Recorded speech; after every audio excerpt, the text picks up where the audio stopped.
Ugh, you guys, I cannot wait for you to listen to this episode. This is honestly one of my favorites so far, and I am so excited to introduce you to this person. Firstly, I just want to say welcome back to the show, welcome back to Maverick Mind, and a huge welcome to anyone that might be new here. It's so lovely to connect with you, and you're arriving on just the best day because this episode is, as I said, one of my favorites. This week, I am joined by J.Henry. J.Henry is a hip hop artist, and he's spent his life bridging two worlds: the world of data science, which is what he kind of went to is in his quote unquote real job, and then the raw emotional power of hip hop. He has such a great sound. I'm just going to say, I don't mention so much about his music in the interview. We go more into his mind, more into his creative process, but I urge you to go and check out his songs. They have such a like nostalgic hip hop sound. I just love it so much. I was listening to them before the interview, walking back and forth from my Pilates class, and let me tell you, that sound sounded good walking through the streets of Barcelona. So Jacob, or J. Henry, his music is influenced by a lot of different things, from exploring identity to resilience to what it really means to forge your own path and follow your own rules. His biggest influence, of course, though, is love, whether that is self-love or whether that is loving another person. He's really passionate about maybe speaking about different things than we usually hear in the world of hip hop, which again, he is a real maverick even in that space. Being a queer hip hop artist, there aren't many of those around, and he's really owning his own voice. He's really forging his own vision and his own path, and he's just the loveliest person. So I hope that you enjoy this one. I really enjoyed recording it, as you'll hear from my voice the whole time. But yeah, let us know as always what you think. Send me a DM on Instagram at Maverick Mind Co. Or send a DM to Jacob too. I'm sure he would love to hear from you as well. So without any further ado, let's dive in, shall we? J. Henry, a huge welcome to Maverick Mind.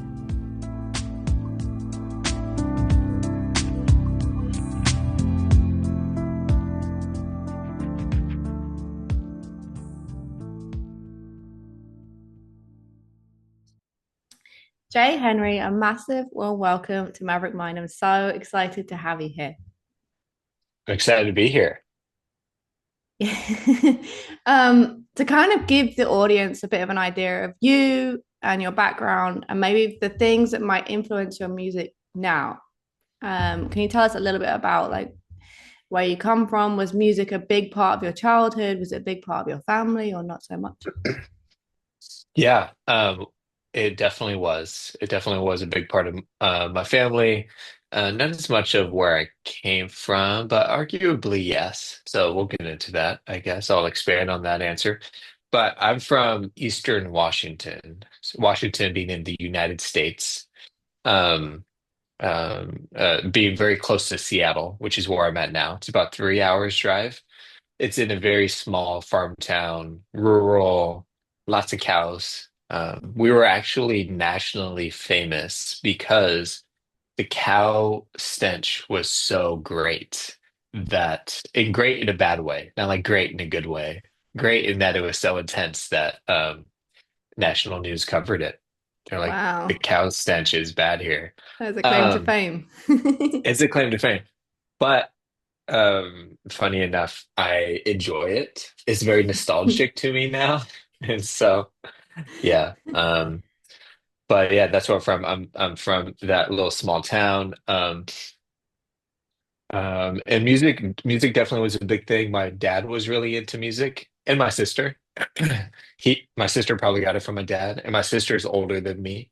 So I kind of got like the 60s, 70s music influence from my dad, and then the 80s, 90s from my sister. And then the 2000s is where I started to like m- jumble it all together and really find who influenced me and what I really liked and the different genres and what have you. Ultimately landing on hip hop has been like the primary genre that I really gravitated towards. But yeah, my dad really just taught me how to have an ear for music and instruments and really dissecting something and just appreciating it also for what it is and the sonics of it. And he actually put me onto Dr. Dre, interestingly enough. Wow. But yeah. I love that. And were you making music at the time that you started kind of being interested in hip hop, or was it kind of the interest in the music came before learning how to play it? Yeah. The interest in the music came before learning how to play it. Yeah, although my parents definitely wanted it to be reverse. They bought me, my first guitar. I think before that it was like it's like the flute or whatever everyone gets. It's like the Oh, first the little instrument. recorder? That Yeah, sounds the recorder. awful. Everyone Yeah. has to learn that. Why do we have to learn that? I think it's just like I put don't all the know. parents through a bit more hell. Yeah, exactly. They bought me a recorder. I had a harmonica. So I always had all these opportunities, but they just never stuck for some reason. And then um, I think songwriting is actually the first thing that really stuck with me. I just loved the poetry of it, the art form, the craft, being able to articulate an emotion. One of my first poems was for my niece. I was like 6 or 7. She was just born. It was something about, I distinctly remember this memory. I don't know if I've ever shared this with anyone. So you're one of the first. My family knows about it, but I was in the living room and everyone else was in like a different room. We kind of had two living rooms. I don't know. It wasn't a big house. We weren't like rich. I don't know why we had two living rooms. But I was in one and they were in the other, and I was writing this poem for my niece, and I just start bawling. I'm like, it's so beautiful. It said something about like Pooh Bear and like a button nose. And then my family walks in. I'm just like tearing up, I'm just like crying. I'm like, I wrote this masterpiece for my niece. I don't know if I probably don't have the paper, but anyway, Oh, yeah. I wish you So did. I love That was the songwriting. cutest story ever. Yeah. I still I still chase that feeling. The Yeah. feeling of like this is the most beautiful piece about this person I've ever written and they need to hear it. And sometimes I am also still crying, but that's like the feeling I chase when I write songs. I love that. I think that's the power of creating stuff when you create things really from the heart and it kind of you think about the influence, but you also think about the connection with a person that you know or connection with other people or something. And it is like it does kind of take over your whole body sometimes, doesn't it? Yeah, for sure. Yeah, I mean it like transcends physical space, right? It's just like it just opens up pathways and neural. Um, I'm trying to pull from my psychology education, and it's like failing me right now. But anyways, it opens up pathways that I think really just tap into the human energy that we all have, and yeah, it's amazing. Yeah, I mean, sometimes it's kind of closer to magic than anything else. Sometimes it just sort of comes from nowhere, or feels like that anyway. Yeah, yeah. When you catch a flow, you're in a flow state, and it's just like kind of seeping out of you. Yeah, for sure. Yeah, I think we all chase that feeling. And when you get it, it's like the best thing ever. It's like ride that wave. It's like surfing, you know? Yeah. Yeah. Um, Do you meditate? I'm a meditation teacher, yeah. Oh, you're a meditation Yoga and meditation teacher. teacher, Oh, damn. yeah. Okay. Don't be mad at me if I use this analogy now. It very much feels like meditation. So I meditate every morning. There's been very few times, it happened to me this morning, actually. Very few times where I lock in to the meditative state. Because normally I just sit there and it's just like you have a bunch of thoughts and I'm thinking about songs or some random thing.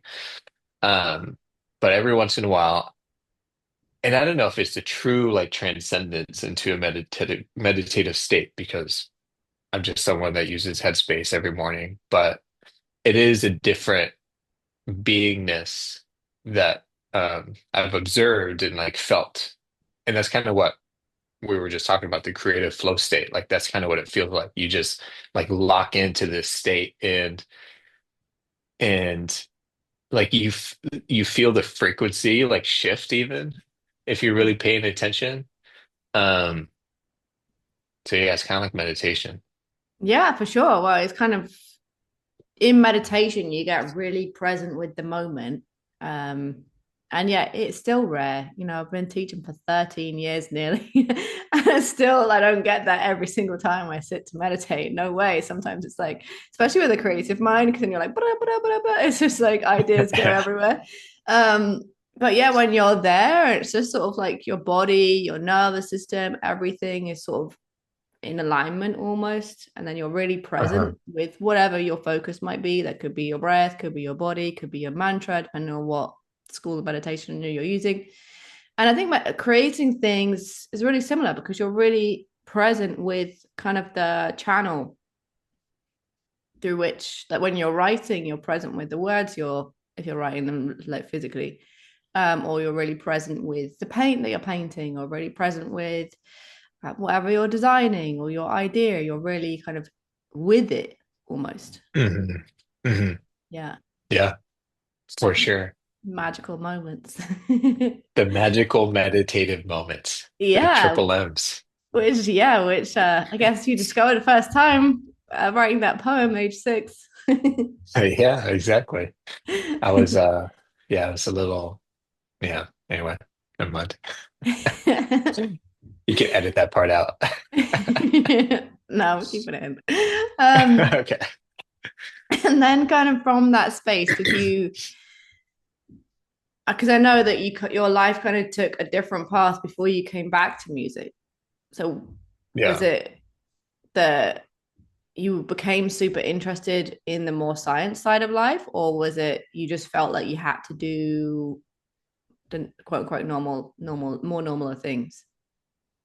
Yeah. Well, I love that you put it in quotes, air quotes, Well, yeah, because because nothing's really normal, is it? I When know, you're yeah. like really into something, it's not like nothing's Yeah. normal. Yeah, for sure. Yeah, every time, never mind. Every time I think about like this story, my answer to your question, I always put like the professional career path in air quotes just because, yeah, I mean, there's a lot of people that pursue professional musician or like music careers, right? And so, but in my mind, to answer your question, um, I started creating music in high school, but again, I was in a very rural part of the country. And there was no such thing as YouTube back then, right? It like barely started to become a thing. But the only thing you had on there was like the lizard man who's talking about chairs. What is it called? Like talking chairs or something. Have you seen this? I haven't seen that. No. Oh my God. It's a classic. Not my chair, not my problem. That's what I say. Um, it was like a lizard or a gecko that was mouthing audio of some guy that was tripping on mushrooms. Okay. Don't know, but it went viral on YouTube. It was like one of the first things that I saw on YouTube that Wow. went viral. Um, the standards were low back then. Um, so I was creating music, and a lot of it was just experimentation, right? Just playing around. I did a lot of sample-based music, being hip hop. So playing around with FL Studio, trying to under, trying to understand sounds and synths and LFOs and like all those things. Um, and it was a little difficult because none of my friends were into it either. Like they were into it in like a corny way. All right. I love my friends, but they were into it in like a way of not in the same way that I got super into it, I guess. Like it was just kind of a pastime for them, but for me, like I really loved the art of it. You know, Again, like the poetry of hip hop and the art of like a deep bass drum and a crisp snare, right? Again, that coming from the Dr. Dre and my dad sort of influencing me on the sonics and EQing and all those things. Um, so anyway, I wrote a couple songs. I wasn't able to really ever find like my authentic self in the music though.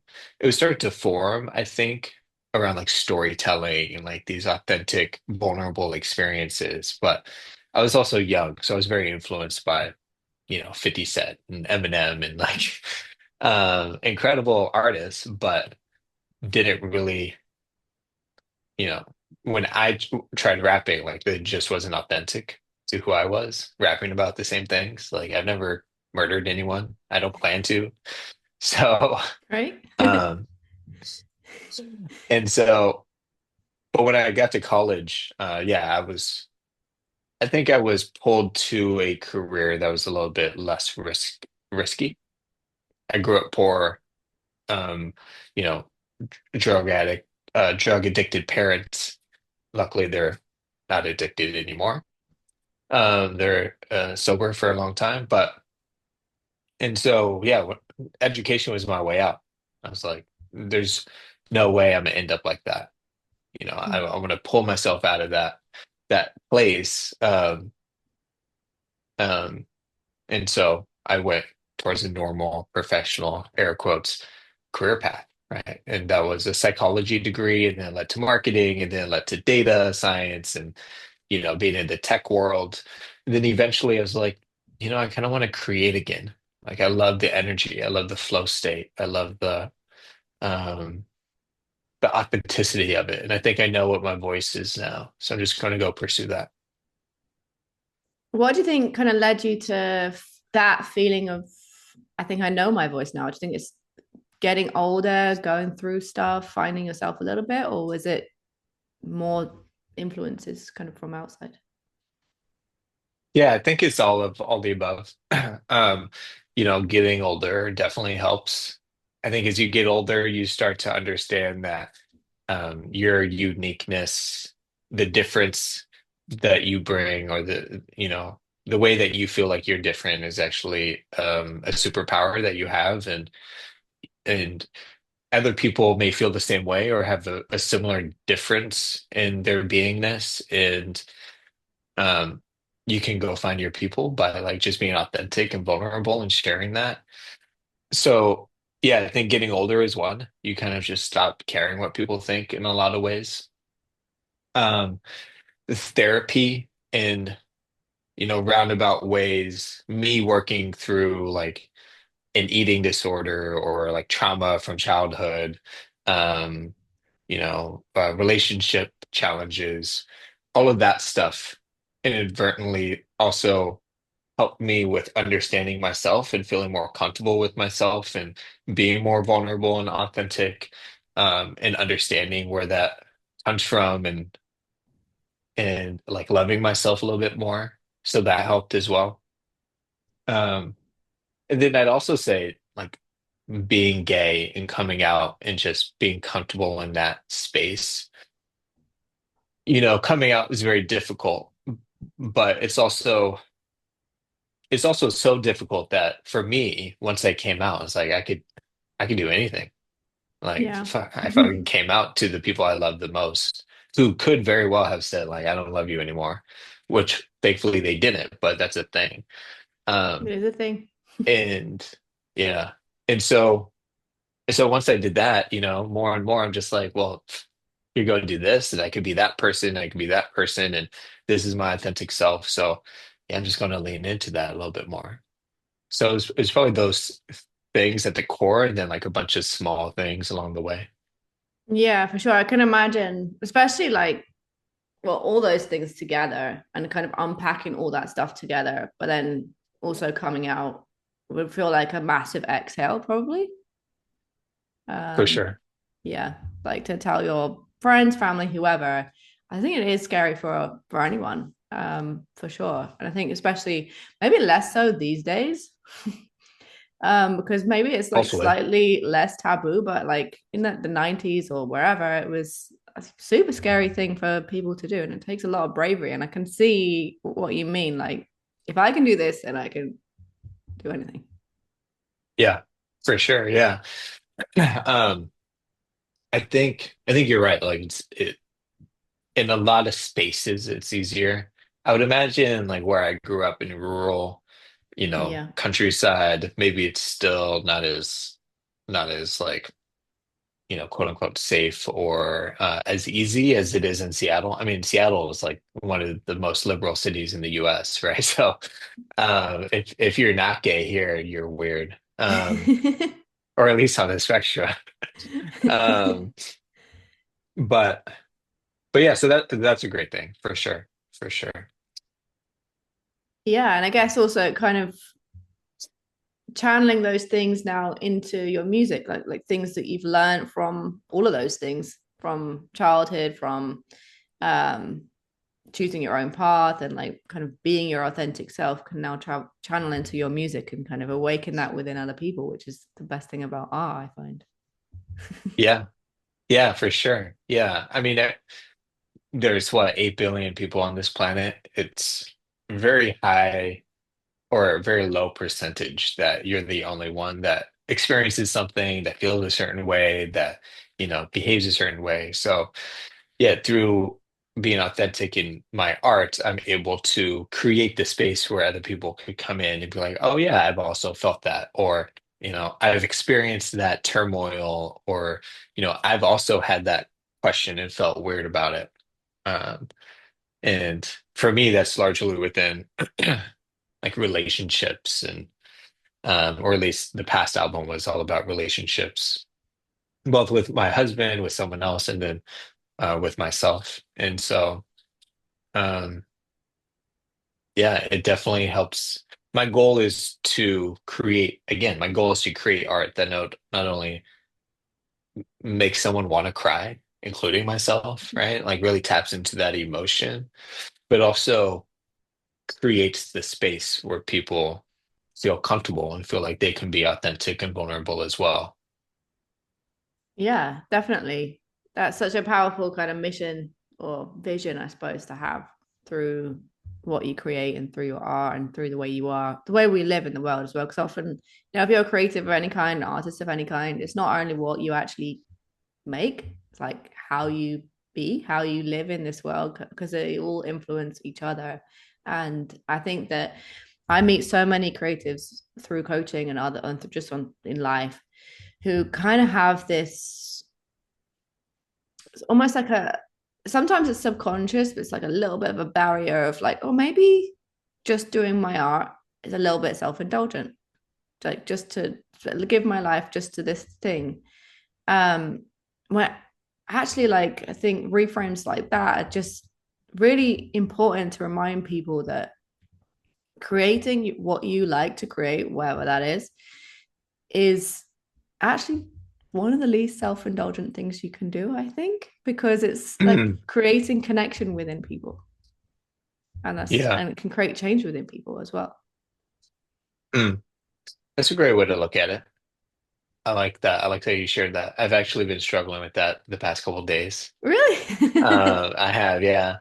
Funny enough, since I'm on this podcast talking about being an artist. But yeah, so as mentioned, I spent this time in this professional space in tech, being an engineer, being data. But I'm not doing that now. I say I'm on sabbatical because I'm intentionally not trying to find another like tech job right now. Um, the younger Jacob was smart and saved money for a rainy day, and um, now I'm using it. And what that means is I'm leaning more into my art and saying like, okay, I'm going to do this almost as a full-time creative now. But the like the Jacob that is, you have to make money or you had to be productive or you had to do all these things because that's going to help you be successful or that's, what you're supposed to do, right? Um, I keep creeping in. I'm like, well, maybe I shouldn't be doing this. But it's helpful to hear your frame of mind where it's, creating your art is almost in service to other people. And I think Yeah. that brings a little bit of relief. Yeah, I mean, creating your art is, I think, also to, for a lot of creatives to feel comfortable and excited to share their art, you have to make that reframe. it can't only be about you. It's like you have to reframe it to what about them? Who am I speaking to, and Yeah. why? We think about with music, it has the power to really shift people in a big way. If you think, I'll take like maybe quite a basic example, but I think one that everyone will know. If you think of like an Adele song, Uh-huh. they're written about a lot of heartbreak. They're often like she writes in a time of processing really deep emotions, but and in a way that I think is also really catchy, so people can kind of pretend they can sing along when we cannot do that. um, but that builds such connection with people, and it guides people through really hard times in their life. Hmm. Those kind of Hmm. words and hearing her experiences and also kind of the way she is in the world, because she's like, I'm going to put this out and then I'm going to hide for a while.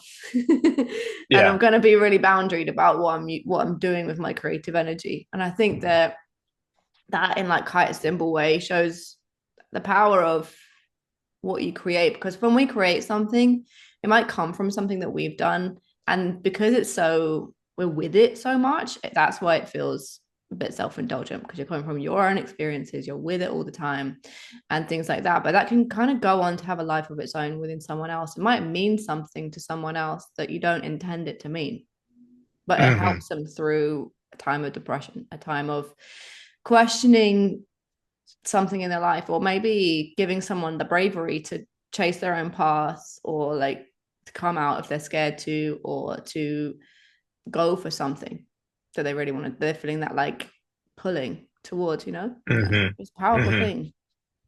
Yeah. Yeah. I love that. I love that. I personally can sing like Adele, so speak for yourself, but I can when uh we duet in the car, but in my head have anyway. have to warm up a little bit. But yeah, Adele's also fascinating because to your point, she does Justin Timberlake also does this, but Um, in today's age, it's like you put out an album every year. Like you feel like you always have to be in the spotlight and be like, hey, remember me? But yeah, there's some artists where they just don't. They're like, I'm gonna come every 5 years or whatever. I'm gonna make a great album, and that's it. That's what you're gonna get from me. But and I respect that a lot. I think I definitely tend to be more because you have to go and live life and like experience things. And have you seen Back to Black, the Amy Winehouse documentary? Oh Not yeah, documentary, but movie. yeah. Um, yeah, there's that part in the movie where she's like, I have to go live life. It's specifically it's like she's talking to her label, she's like, fuck you, I have to go live life. And she's like upset about what they're trying to make her. But yeah, and then she came and made Back to Black, right? So Yeah. um yeah, it's that's the ideal spot, I think. Yeah, definitely. I think also the thing that can kind of make the creative life when you're trying to do it full time, or anyway, I think anytime, is especially, I think I haven't thought about this before. I think especially if you have experience in the quote unquote real job world of, it's like, so I'm just gonna not do that, and it's like kind of you're cheating life or something. We're told that you need to do all these things, you need to live in this way, and then you'll be successful, and then you do this, and then you're like, oh, but what, I could do it this instead, and it's like way more freeing. I have more time for myself, and it's way more fun, and I get to Yeah. do that. Like how how am I doing that? It's like Mm, yeah. Sometimes that can be am I allowed to do this? yeah. That's actually a really good point. Yeah, it's almost like am I allowed? And this is turning into a therapy session. This is great. Um there's almost a voice that is like it's the phrase, it's like, what gives you the right? It's like, you know, why do you feel like you're so special that you can just go do that? And we have to go sit over here and work and like run the rat race. Exactly. like you think you're better than us or something like that. Um, but yeah, there is a little bit of that of, well, I'm supposed to do all these things. I'm supposed to have meetings all day and do email and, you know, try to get a promotion or whatever. Um, but yeah, right now I'm in this space where it's like, oh, I actually don't want to do that. That sucks. Like that world sucks. And I kind of just want to sit in this room and like tinker around with sounds and like drum kick or kick drums and words and what have you. Um, and sometimes I like spend a couple hours doing that and then I come out of it, I'm like, oh, I wasn't productive at all. Right. But in the professional world, if I sat there for 2 hours and did email or, some BS, you're like, oh, it's so productive. So it is this interesting conundrum. It's, I guess, maybe just starting out. Maybe Adele has it figured out and I should just call her. Like, how do you Yeah. handle this? Yeah. What do you do in this situation? Well, I mean, now she has kind of, there is something to be said that now she's sold so many albums, she has the money and the name to do whatever the hell she wants. And sometimes Yeah. we do kind of like have to a degree in the beginning, get things out when they need to be out, I suppose. It depends Yeah. on your situation. I don't think for anyone, everyone would be different. It would totally depend on your situation, I think. But yeah, there is definitely something to be said about like now she's so huge. It's a funny story actually. I saw her in a nightclub when I was 17 or 18 because I grew up in London and so did she. And it was like soon after her first album came out. And this at this time in my Oh, life, I really? was like sneaking into London Fashion Week shows and parties and stuff. Somehow at that time you could do Nice. that. And I remember we were in this like somehow I don't know how it got in this like VIP section of this club, and she looked at me, and she gave me this look. We didn't speak, but we both said to each other like, I don't know how I got here. It's like, what am I doing here? And sometimes like I think of that face of hers sometimes where it's just like she's still winging it, you know? She's Yeah. still like no one knows what they're doing. No one knows how they got Yeah. there. They're just like putting stuff out and keeping putting one foot in front of the other every day and just hoping that Yeah. amount to something at some point. Yeah. Yeah. I love that. I love that story of Adele. I feel like she would be so cool to hang out with, you know? Yeah. She just feels like she'd just be down to earth and vulnerable and just like cuss all the time and say some raunchy shit sometimes, which I love. Yeah. I love that. Um, but I love the notion of, yeah, most people that we look up to, even me, most of them just winging it. They're like, I don't know. Like this Yeah. sounds like it might work. Let's try it, right? And that's like the secret of it. It's like you just try it, figure it out, fail. Most, you know, I bring a lot of quote unquote wisdom from the professional roles that I've had. And one thing that I've learned about is the concept of one-way versus two-way doors. Do you know this? I don't know if I do. Okay. I'm not sure. So it's a decision-making framework, right? It comes from Jeff Bezos or Amazon. Um, and it's pretty simple. Like most decisions can be classified as a one-way or a two-way door. One-way door or two-way door.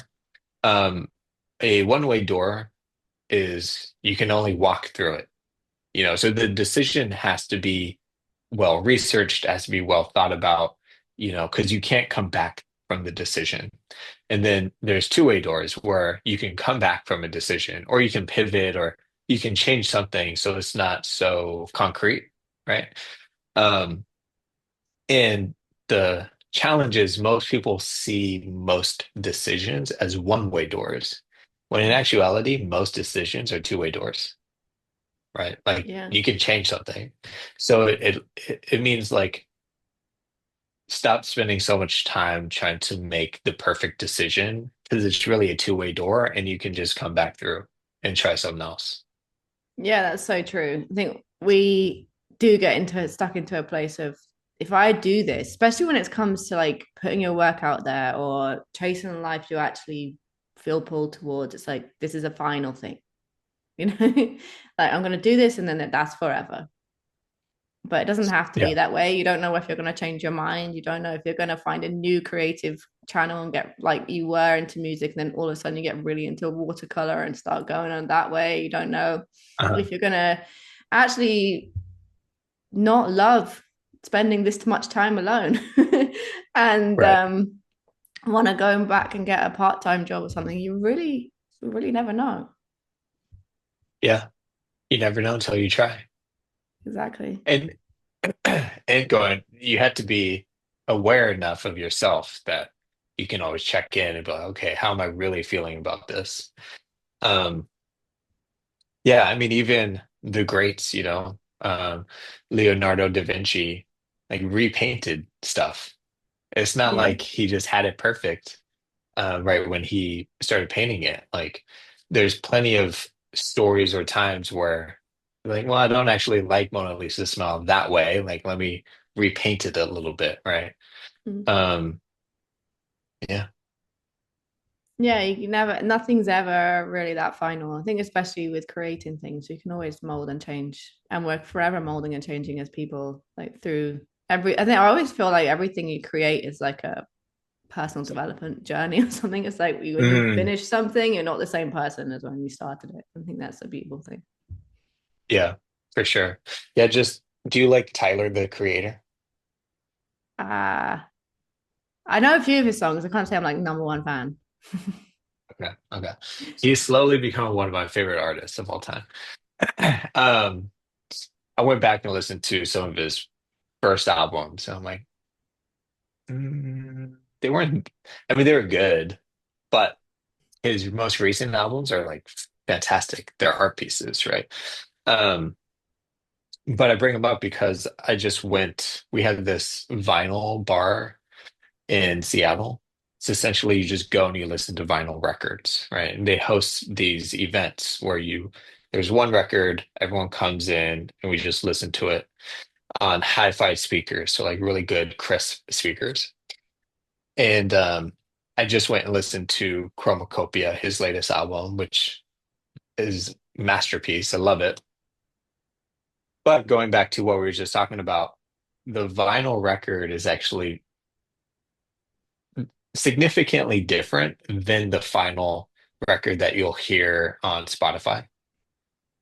And it was just interesting to, yeah, just realize that even Tyler, the creator, this person that we all put on a pedestal from like an artist perspective, or a lot of people do, um, still refines things even after they're quote unquote finished.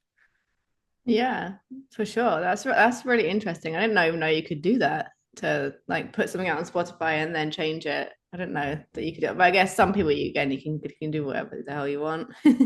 Yeah. I mean, Kanye West is also notorious for doing that. I mean, his last album, there had to have been at least three or four versions of it. Every week I'd go back, I'm like, did they change something again? Or it was wild. Well, there you go. Again, it's like nothing's ever really finished, is it? Or nothing's ever. I guess it comes to a point where you have to say, okay, no, this is done now and ready. Yeah, But like it's good yeah, enough. yeah, which is Yeah. hard to find, I think, because a lot of us are terrible perfectionists because we're trying to like control how other people are going to see it, or because we continue Mm-hmm. to have all these ideas like, well, maybe I could put that in as well, maybe I could put that in as Yeah. well, or maybe I need to take that out. And it's just like you need to get to a point where uh, you as an artist, you as a creator are more than enough, and so is whatever you've created, you know. Mm, yes, that's right. I love that. Yeah, which I think is kind of hard, I think, sometimes to get to that point where you can really like trust in yourself, trust in your talent, and trust in whatever you've made to just like, do this thing, you know. Yeah. Yeah. I think it takes a lot of like self-reflection and just self-love, right? If you come from a place of self-love, like there isn't a pressure to make sure that other people love you. There is no pressure to be perfect, right? So like, well, I love me and this is pretty dope. So here it is. Yeah, absolutely. I think if you detach the, if people don't like this, it will mean something about me. If you Mm, let go of that, then you can do whatever you want. But when you still have your worth tied in your work or your worth tied in people liking it or not, that's when it gets tricky, I think. yeah. Yeah, for sure.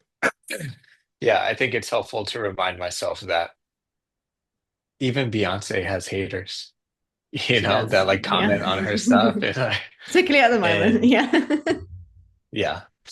Um, or even Taylor Swift, maybe that's a better example. But these people that are at the top of the top, Mm, and when we have conversations about artists and what have you, um, yeah, even people like hate on them still. So who cares if someone hates on you?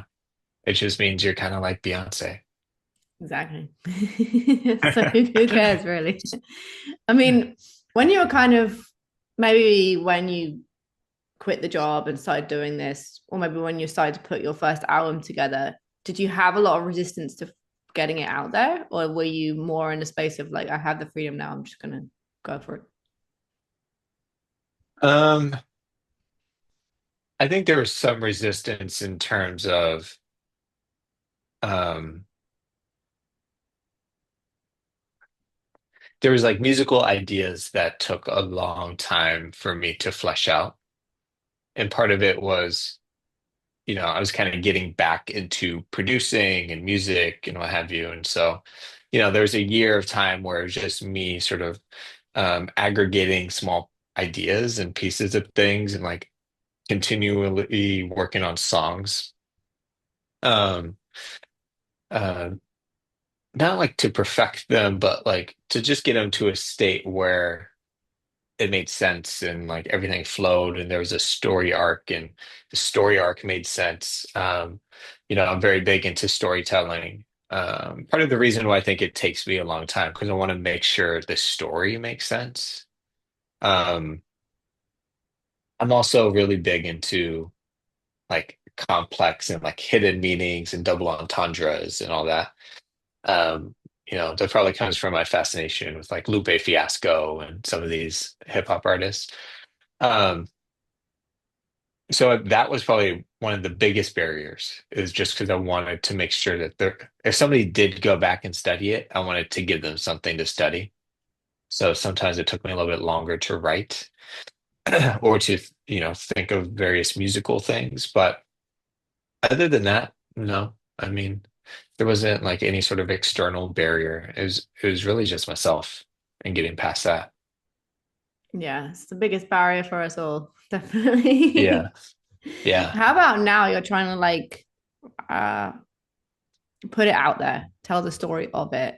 You can call it market it, another air quotes Yeah. if you wanna call it that. But that's an ick word that we all hate. So let's try not to. But that's what it means. Tell the story of it or get it out there. How about now? Do you Yeah. find that it's a new thing to learn, or do you feel quite confident with it?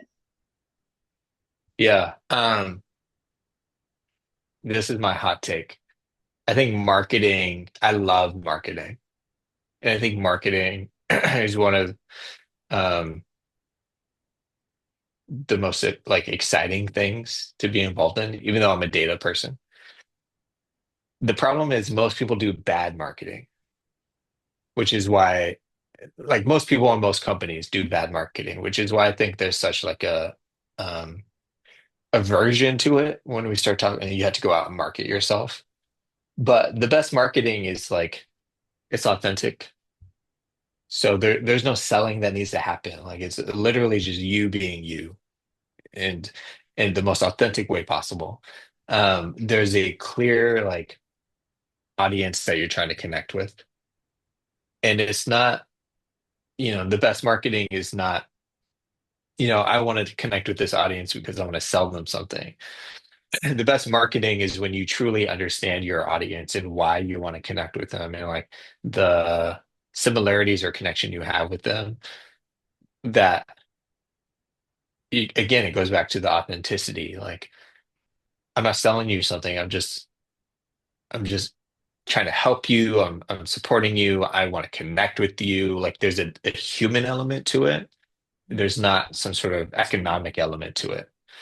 Um, and then yeah, three, it's all about storytelling. It's all about emotion. Are you truly trying to understand and empathize and like tap into that human element um, of whatever you're trying to market? And so that's why I kind of love marketing myself because most of the time it's like, yeah, this is me. And I think this is interesting. Like, this is how I want to connect with people today. And sometimes it works and sometimes it doesn't. But I think as long as I remain authentic, and there's different facets of my prism, right? So I'm not always going to do one type of thing, but as long as it's always authentic, like I love it. I love it. But yeah, I'd say the challenge is I heard this from an artist, a couple artists, but the goal of an artist when it comes to marketing is again connecting and truly understanding your people, but also teaching them how they should listen to your music, right? It's about building the context around a song, a moment, an album, so that people understand the story and the emotion and can empathize. And through that empathy, they connect with their own experiences. And then the song means something more than just like, something that they're going to dance to at the club, right? And it's partly why I think Adele and, the people that we talked about are so successful. It's because they know how to do that really well. Yeah, and they do it in a really, as you say, a very authentic way. Yeah. Well, most people anyway. I think when people create a song or a piece of art that like really hits people, it's got to come from that space and the way that they share it and the way that they, as you say, like paint the picture of maybe how someone can apply that information to their life or something. Uh-huh. Um, then yeah, people can't not take notice. I find Yeah. it's a really magnetic quality and it's rare. And but it is Yeah. also kind of a skill, I suppose, which is something we have to learn how to do. I think a lot of people, the reason so many creatives do get a bit of an ick around the word marketing, and I'm totally the same mind as you. I think that it's actually like kind of a really nice human thing to build that connection and do it in like a really intentional way. But a lot of us get the ick around it because we maybe feel like the word marketing or putting your work out there makes you a sellout or it makes you like I don't know what the word is, but it's sort of like a bit of like begging people to buy into what you want, but it's actually totally the Yeah. opposite of that. It's like it's using yourself and your own authentic voice to find connection with the right people. Right. Yeah. Yeah. Find your audience. That's what it's all about. Yeah. Um, yeah. I mean,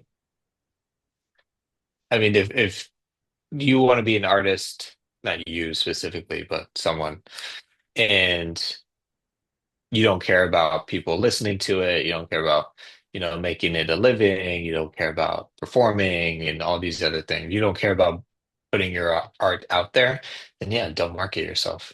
You don't have to do any of that. Just make art and like don't even put it on SoundCloud. Just keep it on your hard drive or, keep it in your closet if it's a painting or something. But the moment that you start to say, I want to connect with more people and I want to share my art because I feel like there's something that they can connect with, there's a little bit of marketing, right? And so the challenge is always, as we just talked about, how do you make sure it's authentic to you and that it doesn't feel like, corporate marketing that we all hate. It feels like I'm just having a conversation.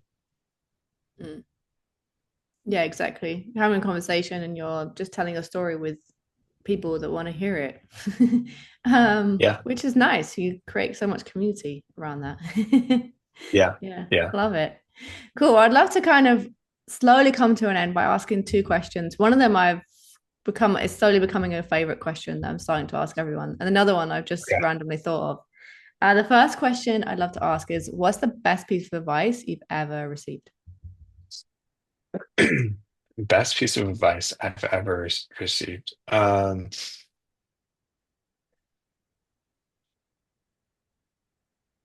Hmm, damn, so many. I think I'll give two. I'll give two pieces. Can I give two? Yeah, go for Yeah. it. Okay. There are no rules. There aren't any rules, and we're almost at an hour, by the way. So I was interesting enough. Um, one is it's not like advice. It's just literally, love yourself, right? Um, and the actual advice was from my therapist. She said 2 minutes, 3 times a day. Just sit down, set a timer, and repeat to yourself, I'm enough. It's all. It's literally it. It's like the simplest protocol you do. Um, and that over 2 to 4 weeks, it like literally changed my life because you just start, your brain just like rewires. There's some neuroplasticity that happens. Um, and yeah, you just start seeing everything through a frame of, well, I am good enough. I am enough, right? And so these things that I was struggling with because I felt like it was talking about my enoughness, um, are about something else. They're not about my enoughness at all. They're about like that person or this thing or something that is super minor. So that was one. And then the other one's shorter is from my friend Angie. She's very wise. She always says, "It is what it is, and it ain't what it ain't." It's like, yeah, that's right. It is what it is, and it ain't what it ain't. Yeah, There can't you argue go. with Move that. on. I Yeah. love that, both of them. Very simple, very actionable. I think, yeah, I love those. And the second question is, what do you think is the most common misconception about you or about what you do? Either or those things. Damn. Um, I'm in Miss. This one like is a little cheeky, maybe, but people often think that I am like a goody two shoes. Really? Yeah. I've gotten that several times. Like people think that some people like close friends, not close friends, but like friends are like you're a prude or you're very vanilla or somebody said you seem like somebody that doesn't have any nude photos. I was like, what? That's so very specific. I know. And I was like, first of all, you're wrong. Second of all, what does that even mean? So yeah, I think which I'm 100% like okay with people thinking that I'm super vanilla and nice, but yeah, I'm human like everyone else. I just choose to lean into gratitude more, not positivity. I feel like that could be toxic, but just like the gratitude and privilege that I have in various ways and not getting hung up on like other things that really don't matter. It is what it is and it ain't what it ain't, right? So let's just move forward and be grateful for what we do have. But I guess that comes across as being a prude. I don't know. Call me old fashioned. Maybe, I don't know. I wouldn't say so. But the reason I've like asked that question, well, I've started asking that question a lot, is because I think a lot of people along this path tend to feel like quite misunderstood by a Mm, lot of different people. And I think that that's because maybe we're quite insular, maybe we're quite introverted. We go into our little cave and we create the thing and then we birth out into the world. And some people get it, some people don't. Or sometimes we get in our head that maybe people have a perception of us that sometimes they tell us and sometimes they don't. But yeah. I just think that it's something that I've questioned in myself a lot, like throughout the last few years. Like when someone says something about me, like, "Oh, you're like that," and in my head, I'm like, "No, I'm not." Like, where did you get that from? And I think it's Yeah. just really interesting to kind of see, what people might perceive and then what you think of it. I think it's, yeah, that's a really interesting thing. And also how you handle it, just being like, okay, well, that's what it is, and ain't what it ain't, you know? Yeah. What do some people misperceive about you? um I would say less so now, but there was a phase in my life where people always thought I was busier than I am. When actually, Yeah. like, there was a time I was extremely busy. I was like, I had 3 jobs and I also owned a business of my own at the same time, and it was a bit of an insane time of life. But after the burnout of that, then I was slowly starting to create a life where actually I wasn't that busy.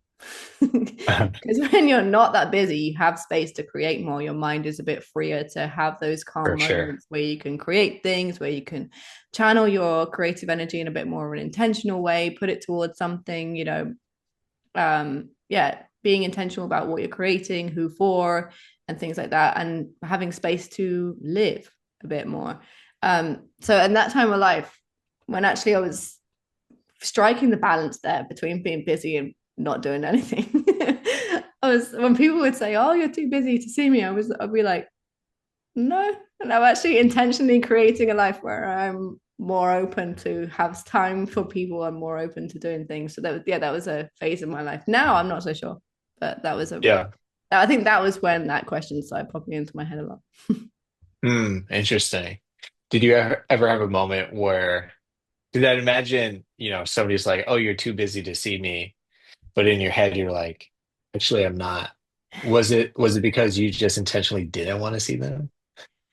Uh, no, I think that that might be because there was a phase where I was not too busy to see people, but I was doing so much that it wasn't making plans wasn't a priority of mine. It Gotcha. was like if someone invited me to something, I would go. I would like screw whatever else I was doing, especially with someone who's important to me.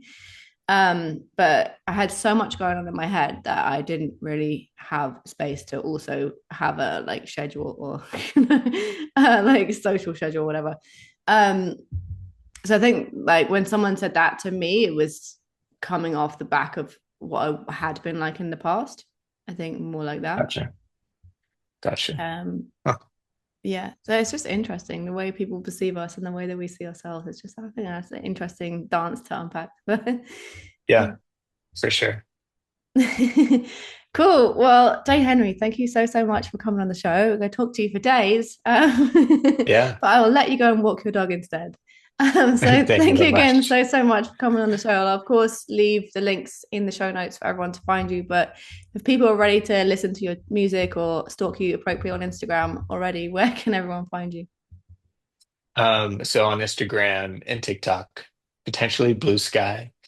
I tend to use the THEE dot period J Henry, JHENRY.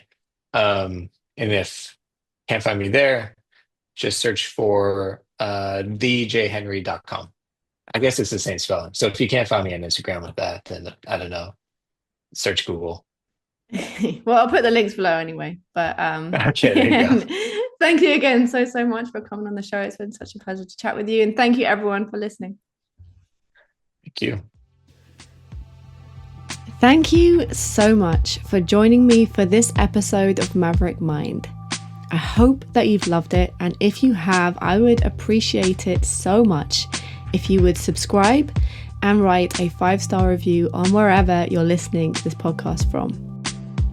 If you'd like to keep the conversation going, I invite you to join me over on Instagram at maverickmindco or on my website maverickmind.elliefoden.com. And I'll see you in another podcast very soon.